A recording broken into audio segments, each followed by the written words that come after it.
Looking forward to the NNOA 50th Anniversary Symposium.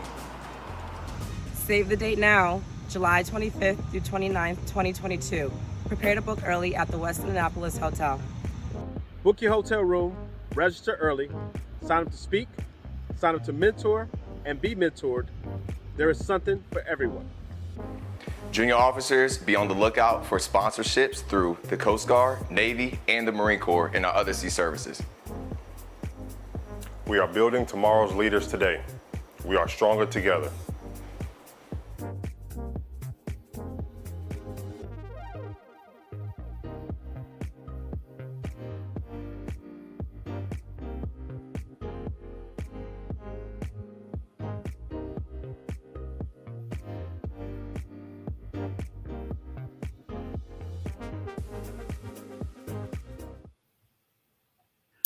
Good afternoon and welcome to NNOA's first virtual brown bag.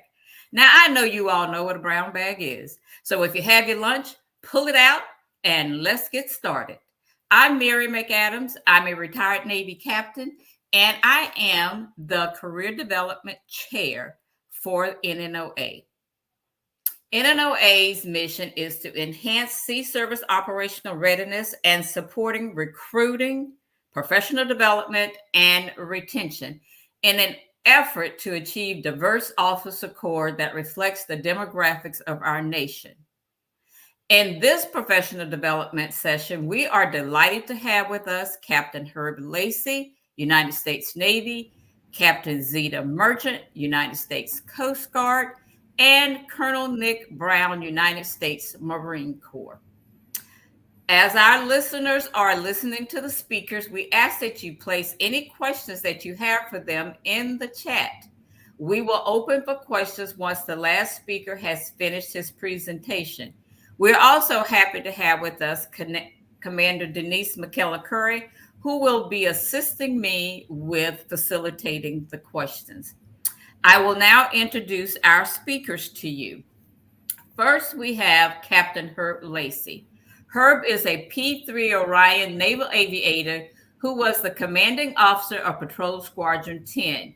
He has amassed over 4,200 pilot hours and over 1,000 of those during combat missions. His wife, Captain Tasha Lacey, and he are 1997 graduates of the United States Naval Academy. Herb is currently head of the Office of Diversity, Equity, and Inclusion at the Naval Academy. Our next speaker after Herb will be Captain Zeta Merchant. Zeta currently serves as Sector Commander, U.S. Coast Guard, Sector New York. She commands and directs all Coast Guard missions in the Port of New York and New Jersey.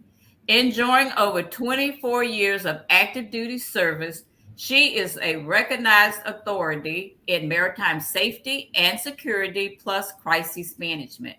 Captain Merchant holds a Doctor of Business Administration and Master of Quality Systems Manager from the National Graduate School at New England Institute of Business.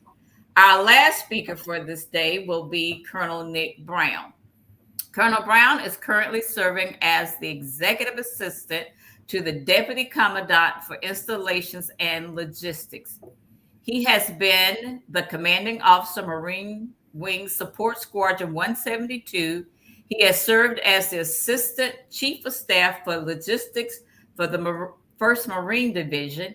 And before assuming his present job, he was the Commanding Officer, Combat Logistics Regiment 17. Again, listeners, we ask that you please place your questions for our speakers in the chat. We will open for questions after our last speaker has finished. Herb, I turn the program over to you and thank each of you for being with us today. Captain McAdams, thank you so much for the invite this afternoon. I'm very appreciative to be able to talk to the NNOA family. I know for today's discussion, we're here to talk about career development or mentoring and experiences that we've had. And I will just share on a couple throughout my career. For aviators, if you're not assigned to an aircraft carrier, like for the helicopter aviators or tactical pilots that are they're typically taking off and landing on an aircraft carrier, you will get assigned to an aircraft carrier or an amphib during what's called a disassociated sea tour. At a critical point in my career as a lieutenant, I was up for orders, negotiating orders as a lieutenant. I was going to be up for lieutenant commander the next year. And I was trying to negotiate orders and had a few roadblocks with the detailer. Reached out for help for a few different individuals.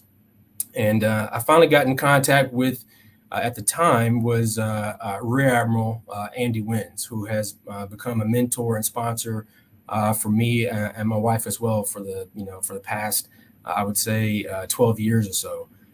But having that relationship with him was able to knock down some barriers, and then took our mentorship relationship to the next level, taking to sponsorship, where you actually pick up the phone and can advocate for someone. And surprisingly, I went from in a day not being able to get orders at all, or on the East Coast, and not and getting something that I didn't want on the West Coast, to having the detailer call me, which isn't typically normal for a lieutenant.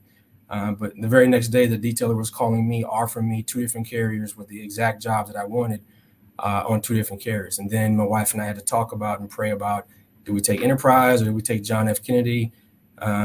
It worked out for us. We chose Enterprise, and then John F. Kennedy was on the chopping block to get decommed later that year. So that was one experience where really career development and mentorship, it really took a turn for me in my career, just having that relationship with a great mentor and sponsor that I've had for quite some time. The second time was when I took a trip out to Bahrain. I was in a different kind of P3 squadron. We didn't deploy in 6-month increments. We deployed, 6 to 8 weeks at a time.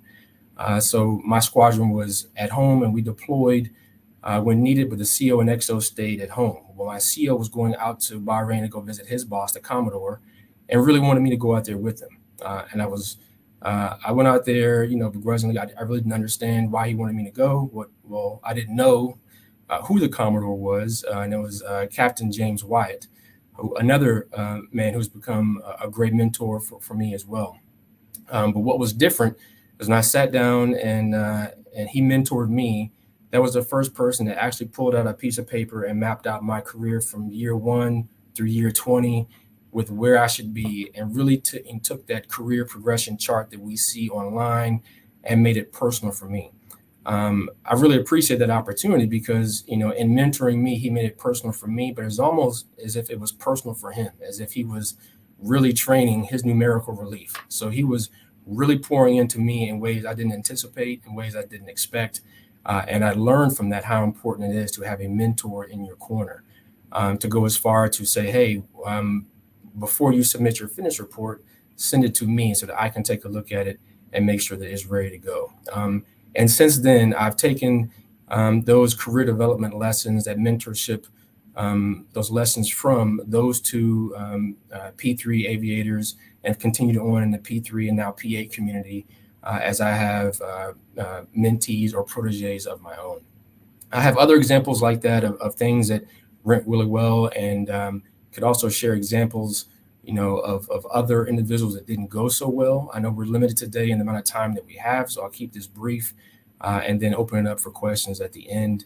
But I just wanted to share those 2 different examples I had throughout my career, and how impactful and how much of a difference it made at a critical point in my career. And that's why I'm here today. And it's increasingly important, or even more so, because my wife and I are both Naval Academy classmates, and we have continued to be successful because we have had mentors helping us out, making sure that we were successful as a dual military couple. And it's important for us to share that with those behind us, so that the midshipmen see it, and young junior officers see that as well. Thank you, Herb. We will now hear from Captain Merchant. Hello, everyone, and thank you, Captain Mary Adams, and for this opportunity. One thing I want to quickly highlight when I think about my career in the Coast Guard, I usually sum it up with one poem that I learned when I was in the 3rd grade, and that was "The Road Not Taken." And it starts off by saying, 2 roads diverge in a yellow wood, and sorry I could not travel both. and be one traveler long I stood and looked down one as far as I could to where it bent in the undergrowth. And that's really how I summarize how I decided to join the Coast Guard, and which was a very hard decision because I had never heard of the Coast Guard and I did not have an interest in joining the military at all. Growing up in the South, military was a choice that you had between military and college. And for my mother, it was one of those things that she gave my brother an ultimatum because he had the opportunity to go to college. And if it wasn't college, it was the military, specifically the Army. And so for me, having the desire to be a doctor of biology pre-med, I attended HBCU, Tougaloo College in Jackson, Mississippi. And as far as and young as I could remember, I always wanted to be a doctor. But there came that time in the woods where I was at a fork in the road. And I can talk a little bit more about that fork in the road, but it was truly a decision to go down the road not taken. And when I now, almost at 25 years, I think about the end of that poem, and that was two roads diverge in a yellow wood, and I took the one that was less traveled by, and that has truly made all the difference. When I think about women in the sea services and in the maritime industry in general, it's less than 2%. We are less than 2% of the makeup of the sea services as well as the maritime industry. And so deciding to go down this road less travel has been a challenge, but at the same time, I always look at it as an opportunity. And those opportunities became available to me by one, taking a road less traveled by, and two, by also blooming where I was planted. And that was a situation where no matter where I was and wherever I served, I took advantage of every opportunity that was available to me, despite not having a maritime background, despite not being interested in the sea service originally. I took the opportunities that was presented to me at every turn. And one of those opportunities specifically was NNOA. I am a life member of the NNOA, and I started my membership as a junior officer, specifically as a ensign. I had the honor to serve under, at that point in time, Captain Stephen Roshan, and he was what I am currently now. He was my quote unquote sector commander, my CO at my first unit in New Orleans. And NNOA locally, a local chapter, as well as being able to participate in the national training opportunities annually, is what made the difference in being successful in my career and blooming where I was planted in each one of my assignments. And that's one of the takeaways I want to provide to this audience, is understanding one, blooming where you're planted, and more importantly, the opportunities that are available you to through affinity groups, and specifically NNOA. I would not be where I am today if it wasn't finding that commonality between people who look like me, which often in the Coast Guard, I did not have that. I had it as a JO, but as I became more senior, I realized there was less and less women of color, specifically African American women in the service that was in positions that I was aspiring to. And more importantly, as I move forward from those opportunities that was presented to me that made me to allow me to get to where I am, one of the other big takeaways for me is truly honoring the past. When I think about the people who invested in me at NNOA at an early time, be it Admiral Rashawn, Admiral Manson Brown, and even some of the other senior officers that was a part of NNOA at that particular time, is that we have a responsibility to honor our past. And by being in the position that I am paying respect to those who truly blazed the trail for me. And shame on me if I do not take what I've gotten from them and carry it on and carry that mental on, and more importantly, invest in the future. And that is what today is about. As senior officer panels, we have a responsibility to prepare our successors. There is no success without successors. And that is what each one of us has a responsibility to do. And those are the two little couple takeaways I wanted to highlight between traveling down the road not taken, and that's several of us who've decided to be a part of the sea surfaces, specifically blooming where we're planted. We have a responsibility to do that as junior officers. And as we move on, become more senior, we have a responsibility of honoring our past and preparing for our successors. And I stand by for questions as we finish the panel. Thank you. Colonel Brown, you're up next. Okay, good afternoon, Mary, and thank you so much for having me and allowing me to be a part of this panel. As Zeta said, this is critically important that we take the opportunity to mentor and develop those in the sea services. There's a couple of examples, and that road less traveled. I can certainly relate to that. And I would want to just offer up a couple of examples of my career where I thought I had an inflection point, a point in my career where I thought to myself, I might be able to do something positive, while I'm in the service. And it dates back to my first tour. And in the Marine Corps, I believe that your time, your experience, and the amount of time you spend in the Marine Corps is usually going to be defined by your first tour. If you have a negative experience in your first tour, you are probably going to hang it up at the 4 to 5 or 6 year mark. If you have a positive experience, then you'll continue to ride it out because it is tough, but it's rewarding at the same time.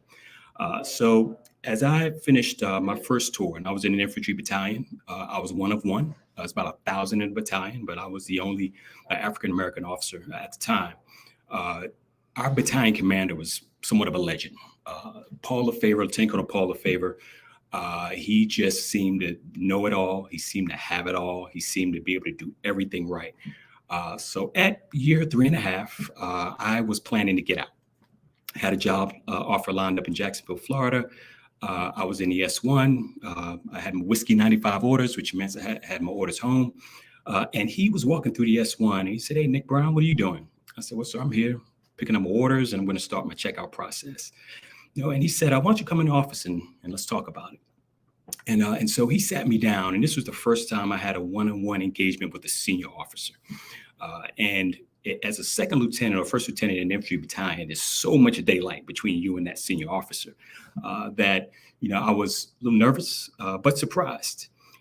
And he gave me his assessment of my performance in those 3.5 years, and told me, he looked me in the eye and said, "I think you should really consider staying in the Marine Corps.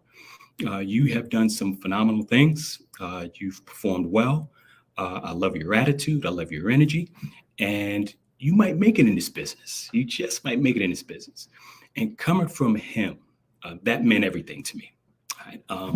And so he said, "Where do you want to go next? You want to stay on the East Coast? You want to go out West? You want to go overseas?" He said, "Because I can make a phone call and make it happen for you."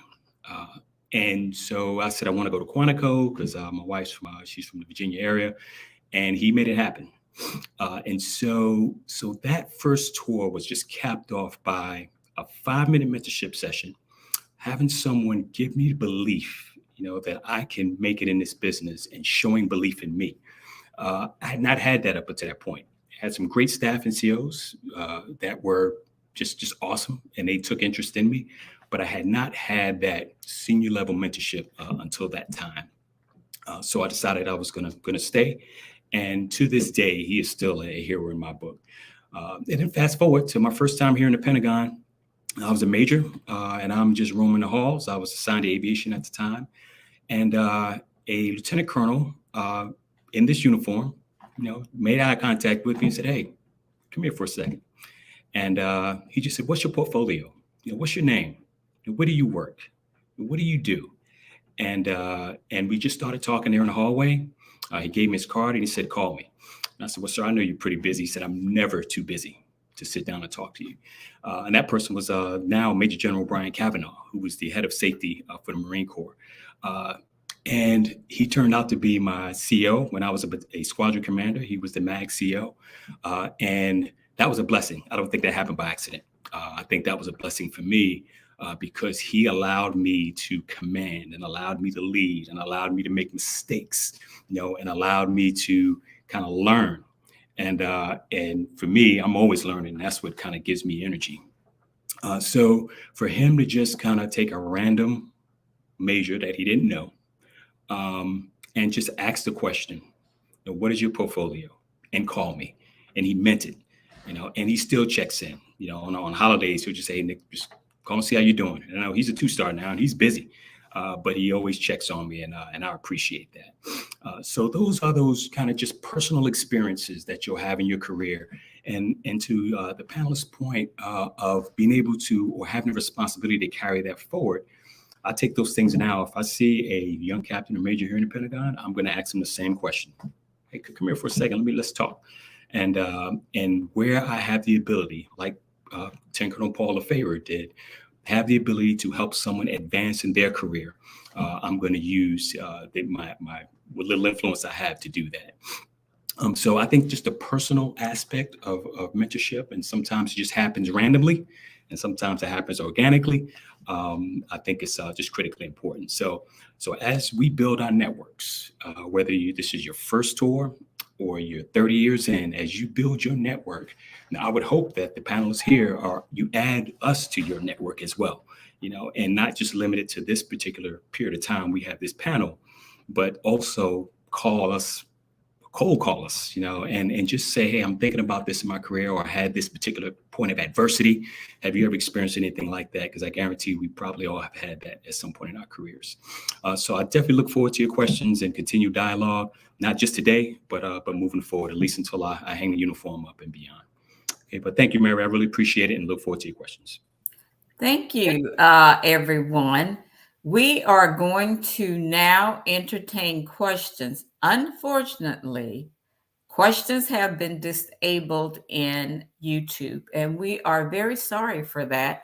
But what we ask you to do is go to the NNOA Facebook page and post your questions there. We are monitoring our Facebook page, NNOA Facebook page, and we will get your questions from there. But we already have a few questions, and I'm going to take the liberty of putting my telephone number out, and you can text me. Juan will figure out how to take it out of this when we post it. But my number is 334-201-6002. Again, 334-201-6002. We have heard a lot of comments from all three speakers about mentoring. And that just warms my heart, because our JO panel always asks about how do we get mentors, and to have someone call you, Colonel Brown, and say, how are you doing? That is just awesome. That is awesome, awesome, awesome.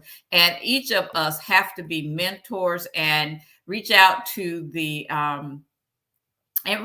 those young folks, because I just wonder for Herb, who had someone, Admiral Wins, who we all know and love, talk to him about his career. How was that? That's going to be the first question. Then Denise is going to ask the next question. But Herb, the JOs always say, we don't even know how to approach a senior officer. And they don't know what to expect. So can you just back us up a little bit and talk again about Admiral Wins giving you that conversation that got the detailer to call you? Absolutely. So I was at that critical point in my career where I originally was planning to get out of the active duty component and go into the reserve full-time support community. It used to be called Training Administration Reserves, and then it went to FTS, and just recently it went back to TAR, Training Administration Reserve. So I was going to do that, and I talked to one of my COs, my squadron CEO at the time, and he really convinced me that I needed to stay in the active component. And at that point, I needed to negotiate orders. My back was against the wall as far as getting the right kind of orders. I know I really wanted to drive the ship. I've always I didn't want to be a SWO, but I wanted to go out to an aircraft carrier and be up on the bridge and drive the ship, and that was important for me to do that. So I just happened to talk to one of my department heads, just had a relationship with a department head, and we just kept that relationship going for years. And there's a theme here. I have mentors that don't look anything like me and some that do look like me. It's important for people to have mentors.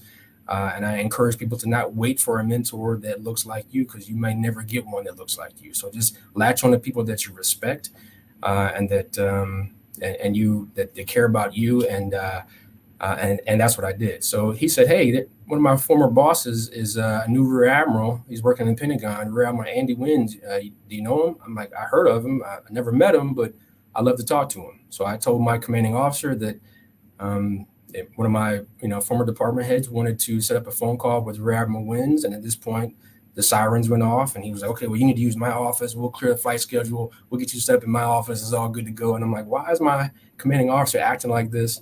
I'm just talking to a guy on the phone about orders." But I realized how important Rear Admiral, now Vice Admiral Wins, was and still is to this day. So he called me, and it got, I actually called his office and got passed through to him, and we spoke for almost an hour. And I was a young lieutenant talking to, at the time, Rear Admiral Wins. We talked about ship drive, and we talked about amphibs versus carriers, because I really wanted to talk to him because he was a CEO of an amphib. And for a while, I thought I could go be the navigator on an amphib, like I know of other mentors that have done that. And that's the path I was originally going to go down until I ended up being redirected towards a carrier to do that. So that was a great opportunity, great phone call I had with him. Every now and again, I would talk to him about helping me out. He has amnesia; he doesn't remember it. And the way many mentors do when they help out, they don't take credit for it, they don't remember it, but they just do it.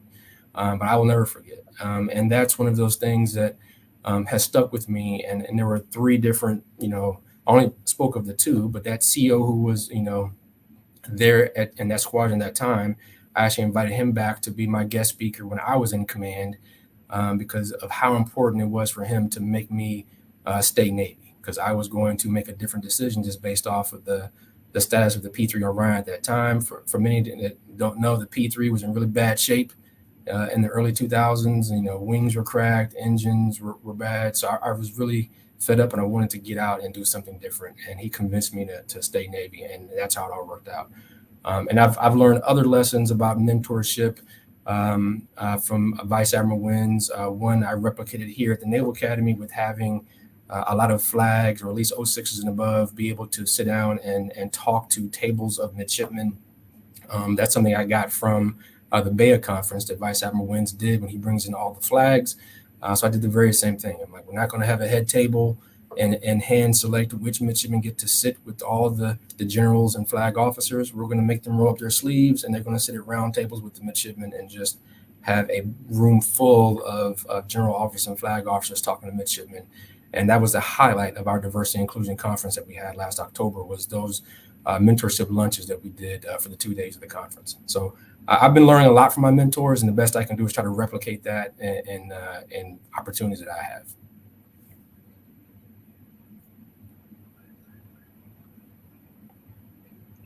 Hello, Captain Merchant. This question is for you. How do you deal with those who have an issue with you being their boss? And before you answer, I want to say congratulations on being one of 5 06s in the Coast Guard. It's been a pleasure to observe you come up along the way. So again, I'll repeat the question. My pleasure to ask you. How do you deal with those who have an issue with you being their boss?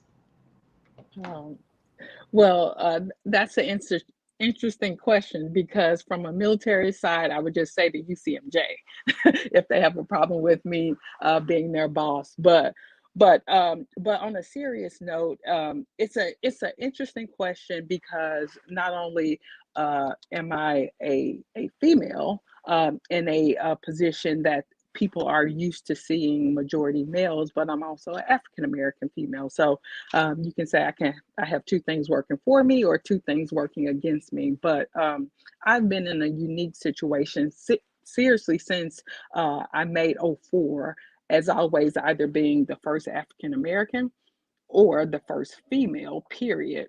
And definitely the first African American female in majority of the positions that I've had, specifically all my operational positions. So in a field where not only as far as the Coast Guard, you have very few people look like you, but when it comes to the marine industry and what we regulate on a day-to-day basis, there are, I can't say there has been a opportunity where I've met any African American females during the course of my career in the maritime industry. So it's a righteous question because most times you do not see anyone look like me. But one thing I would say about the Coast Guard is that I've growing up, I've been in several situations where I've been out in the field, even as the lead, be it marine inspector or the lead person, and I've had majority males right beside me. And often in meeting or in doing introductions, they will go right to my junior and they'll start talking and introduce themselves. I can remember that as a '02, and I can remember that a couple months ago as a '06, despite despite the insignia, despite what it says on my shoulders or even on my arms as far as the stripes. There's a tendency to just go straight to the majority male. And what's interesting about that, not only from an industry side, but also internally in the military.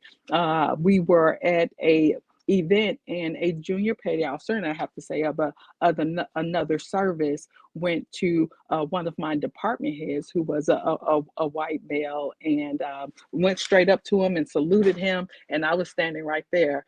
And again, as a note to some of the great people in the Coast Guard that quickly said, that's the captain there. Are you going to salute her? You know, they recognize the fact that, be it lost on that person or just a inherent bias that they had, I've had people to call them out. And kudos to my petty officers, kudos to my junior officers who have done that throughout the course of my career, seeing an issue and correcting it on the spot. I've done that several times on foreign vessels as well, where they have a tendency of not even expecting or respecting females to be on their vessel interacting with them. And they would be very deliberate and not recognizing who I was. And as we do, it's like, this is the person in charge, and if you have an issue with that, we can come back at a later date or not come back at all. And so that has been the philosophy of respect that we have held in the Coast Guard, and again, that has allowed me to reach to where I am. So to your question, there has been several times in which people had issues in which where I was a female or I was an African American, and to the culture that we have in the Coast Guard, people have called that out. And if problems, they do not make it known, and that is a good thing. Thank you, Captain Merchant. I have a question that came in through text message to me. And Colonel Brown, I think I will give you an opportunity to speak. The question is, how do you find a senior officer who will advocate for you at the same level that you are, meaning not mentor, but to advocate, similar to what Hurt was saying about sponsoring and calling for him that Admiral Wins did. But let's talk about that in the Marine Corps. How does that work? How do you, and how did you, since Favor came to you and said, hey, I'm not going to let you get out of the Marine Corps. Maybe he already knew, but how do you as a junior officer find that person in the Marine Corps? Well, thank you for that question, Mary. I think there's a couple of techniques, and I know Zeta brought a point up about blooming where you plant it. But when when confronted with the question of, hey, what do you want to do next? From a mentor, I always told them I want to go somewhere or do something that is high impact. Something, I want the hard jobs. Some people call them the meat eater jobs, right? I want the opportunity to do the hard things. There are billets out there that are a little bit easier and a little bit more relaxing. You understand that there's going to be a time commitment, and your family has to sign up for that as well. If you say, I want to do a hard job, you might have some deployments coming, and you might have some long hours associated with that hard job. But I think that, and one thing I think the Marine Corps has recognized here over the last decade, in my opinion, is that opportunity matters. Now, you better have game when you get there, right? If you get that position that you've been asking for, you got to show that you have game. But I think we had struggled for a long time in ensuring that there was diversity in opportunity. So I always ask for the tough jobs. The only time I think I asked for just a geolocation was that second tour. Was as a captain, I wanted to come to Quantico. Didn't care what the job was, but I wanted to go to Quantico. After that, when someone confronted me with, hey, you want to go to the Pentagon? I said, sure, if it's going to be a meaningful job and I think I'll have some impact, I'll sign up for that. Even to the job that I have now, my initial inclination after command was to find something a little more relaxing. I was going to stay on the West Coast. And my boss, Brigadier General Bobby Shea, who I respect to no end, she came to me and said, I think you should go to the Pentagon. I think you should go to INL. I think you should be the executive assistant there. And I said, ma'am, if you tell me that's where I should be, I'm going for it. And so I think it's very critically important to always seek those hard jobs and then bloom where you're planted. And you sometimes you're not going to get the job that you want, and that's okay too. You show them that hey, you didn't select me for this one, but I'm going to show you what I can do in that other position. So I think this is critically important to seek those opportunities for the tough stuff. Thank you, sir. This next question is for Captain Lacey. Captain Lacey, you mentioned that you are married to another Navy captain, so both of you are active duty and very successful. What advice do you have for couples in similar situation? How do they balance their careers so they can at least get to where you are and beyond? Great question. I think that the most important thing is to communicate your desires, your needs early. I'm very sensitive of the dual military couples that have worked for me and making sure that we have to work their orders far in advance. Some people don't like that because it's a bit competitive for getting certain choice assignments, but understanding, how much people poured into the two of us and took care of us.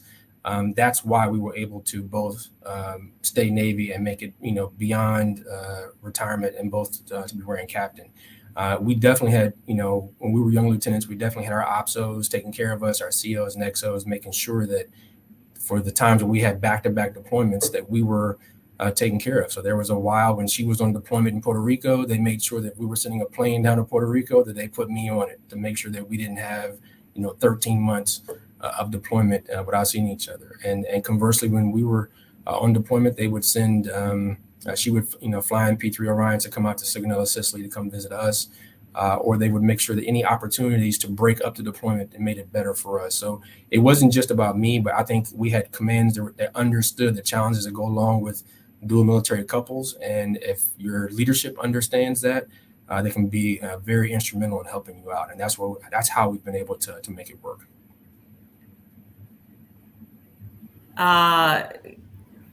Zeta, this question is for you. You may have touched on this earlier, but the question is, can you tell me about a time when you had a difficult boss and how did you handle the situation?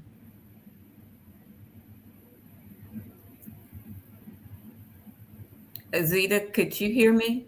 Oh. Okay, yes, I did. I wasn't sure if that question was pointed at me, but Yes, ma'am. thank you.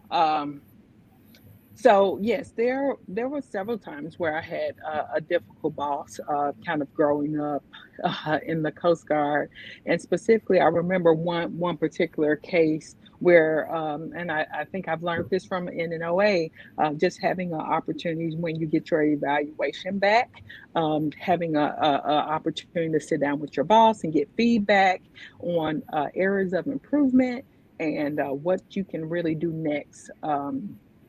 To be successful. And so I remember getting my officer evaluation back, and quickly I responded back to my boss and I said, can we allow some time for us to go over my OER? And the immediate response, like, oh, I to over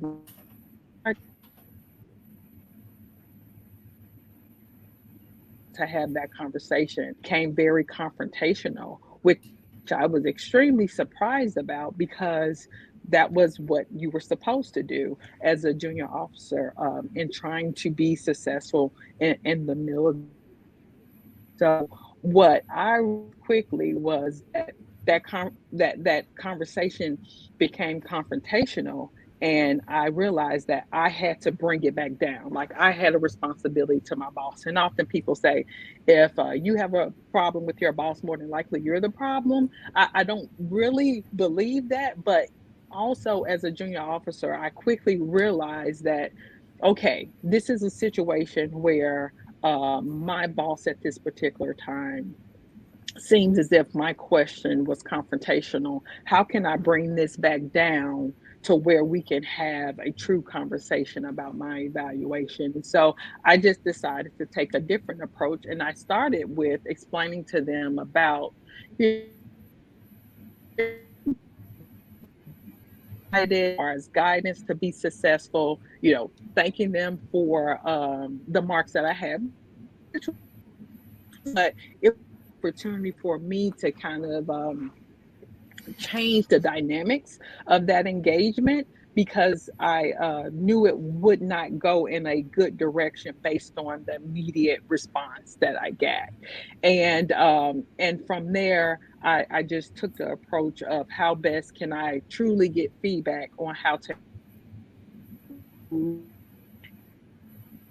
because because you can think you're doing a great job, but when you ask for that feedback, often, and this is something that I've learned even growing up, and how I had to approach my subordinates, you have to be prepared for the negative.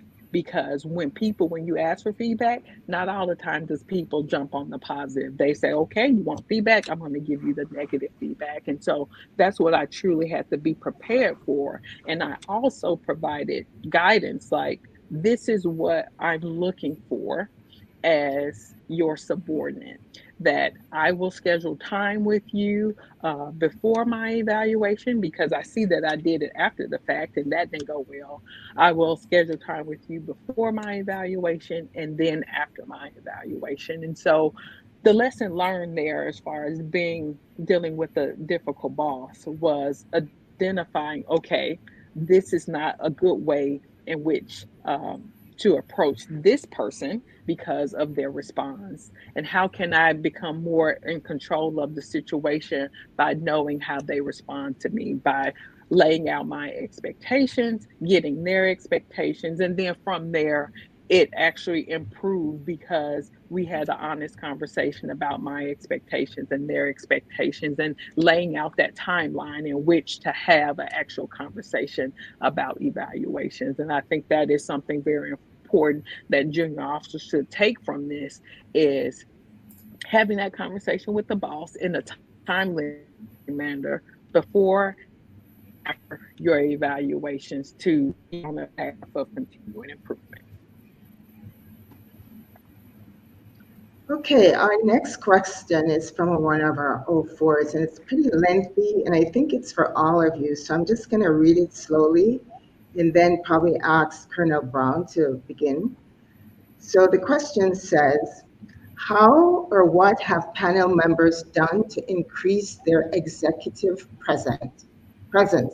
I want to be able to be seen and to express myself in a way that people take note of my knowledge or experience. But the opportunity doesn't always present itself. The first question, do you let your work speak for itself, or do you work to promote yourself? Should I repeat that, or you got it? No, good. Good. That's a great question. I mean, I think it's a little bit of both.